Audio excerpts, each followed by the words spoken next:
अस्सलामुअलैकुम। आज हम बनाएंगे आलू के कटलेट्स। ये मुख्तलिफ़ रेसिपी है, मज़े की रेसिपी है और थोड़ी हट के रेसिपी है। इसमें हम आलूओं के अंदर फिलिंग करके इसको बनाएंगे और ये देखिए इसमें चीज़ भी जाएगी, चिकन भी जाएगा, बहुत सी चीज़ें हैं। आज यहाँ पे मौसम बहुत अच्छा था, बर्फ़ हुई थी, स्नो पड़ी थी, तो काफ़ी सर्दी थी, तो मेरा दिल कर रहा था कुछ क्रिस्पी खाने का। तो मैंने सोचा चलें आज ये वाली रेसिपी आप लोगों के साथ भी शेयर करती हूँ। मैंने यहाँ से 4 से 5 आलू लिए, उनको मैंने कश कर लिया और पानी के अंदर कश किया ताकि वो ब्लैक ना हो। जैसे यहाँ पे मेरे सारे आलू कश हो गए तो मैंने इनको पानी से निकाला और दूसरी साइड पे मैंने बॉयल करने के लिए पानी रखा। जैसे मेरा पानी बॉइलिंग पॉइंट पे आया तो मैंने अपने सारे आलू जो थे कश किए वो इसमें डाल दिए और इसमें मैंने नमक शमक कोई चीज़ ऐड नहीं की। फिर मैंने इसका वेट किया। जैसे इसको एक बॉयल आया हल्का हल्का सा, ये देखें जैसे बॉयल आना स्टार्ट हुआ तो मैंने इनको निकाल लिया, स्टेन कर लिया और बाद में इसके ऊपर मैंने ठंडा पानी डाल दिया ताकि हम इसके कुकिंग प्रोसेस को वहाँ पे रोक सकें। जैसे इसका पानी काफ़ी हद तक निकल गया तो मैंने एक मलमल का कपड़ा लिया और उसको इन सारे आलूओं को उसमें डाल के तो इसका जितना एक्स्ट्रा पानी था कोशिश करके मैंने वो निकाल लिया। आप भी जितना हो सके आप इस पानी को इसके अंदर से निकाल दें। फिर आप इसको ठंडा होने के लिए एक अलग बाउल में निकाल कर आप इसको रख दें। अब दूसरी तरफ अपनी फिलिंग की तरफ उतनी देर चलते हैं और इसकी फिलिंग को तैयार कर लेते हैं।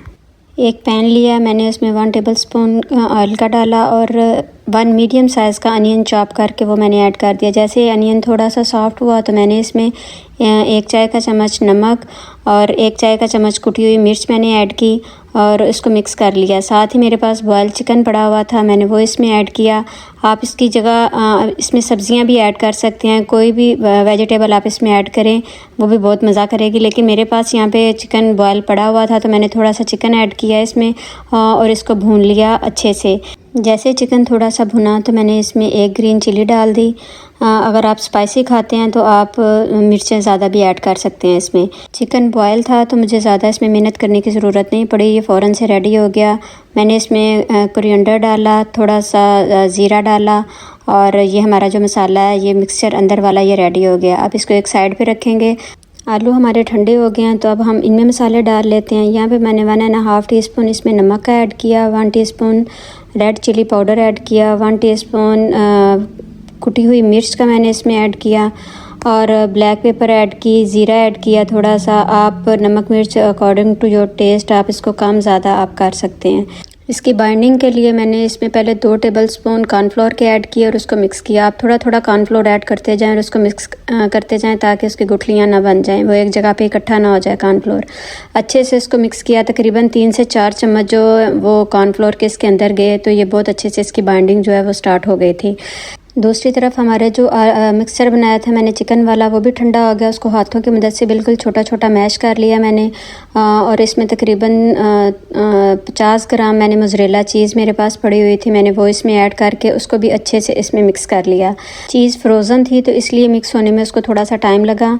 आप उसको पहले रूम टेम्परेचर में रख लें तो फिर उसको ऐड करें। अब हम इसके कटलेट्स बना लेते हैं। हाथों पे इस तरह से मैंने आलूओं का मिक्सचर रखा, उसके अंदर मैंने फिलिंग रखी और उसके ऊपर फिर आलू का मिक्सचर रख के तो हाथों की मदद से इस तरह से इसकी कटलेट्स बना लेंगे। ये देखें थोड़ी सी मेहनत लगेगी लेकिन यकीन करें कि जब आप इसका रिज़ल्ट देखेंगे तो आपको आपकी मेहनत भूल जाएगी।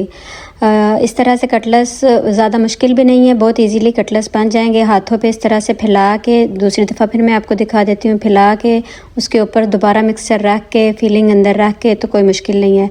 अच्छा, इस तरह से मैंने सारे कटलेट्स तैयार कर लिए। अब हम इनको फ्राई कर लेते हैं। पैन में ऑयल लिया, जैसे मेरा ऑयल गर्म हो गया तो मैंने इसमें अपने कटलेट्स डाले और उनको फ्राई होने के लिए रखा। जब एक साइड मेरी तकरीबन पक गई तो उसके बाद मैंने इसकी साइड को चेंज किया। आप कच्चा जब हो तो उसकी साइड को चेंज मत करिएगा। ये देखें यहाँ पे जब एक साइड पकी तो उसको जब चेंज किया तो वो बहुत अच्छे से उसकी साइडें जो है वो चेंज हो रही थी। 4 से 5 मिनट में आपके कटलेट्स जो हैं वो रेडी हो जाएंगे और यहाँ पे हमारी रेसिपी तैयार है। आप इसको शाम की चाय के साथ इंजॉय करें। मुझे तो ये स्वीट चिली सॉस के साथ बहुत मज़े की लगी थी। उम्मीद है आपको आज की रेसिपी पसंद आई होगी। अगर रेसिपी पसंद आई है तो वीडियो को लाइक और शेयर ज़रूर कर दें। दुआ में याद रखिएगा। मिलते हैं नई रेसिपी में, तब तक के लिए अल्लाह हाफिज़।